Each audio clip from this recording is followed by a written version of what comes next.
Би сакал исто така да ви известам дека во постапка е изработка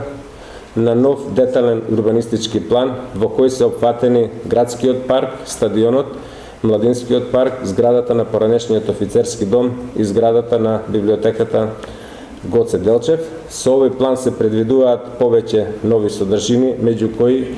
ротонда за нов кружен тек на сообраќајот на местото каде што сега се наоѓаат семафорите, потоа нова пристапна улица до градскиот фудбалски стадион од задната страна, односно до влезот во спортската сала, како и трибини на градскиот фудбалски стадион. Исто така се работи на детален урбанистички план во кој е предвиден затворен училишен базен, како и друга планска документација за повеќе клучни локации во градот. Испуштив да кажам дека дел од деталниот урбанистички план за просторот каде што се наоѓа бензинската пумпа на МАК Петрол ќе го финансира акционерското друштво МАК Петрол од Скопје.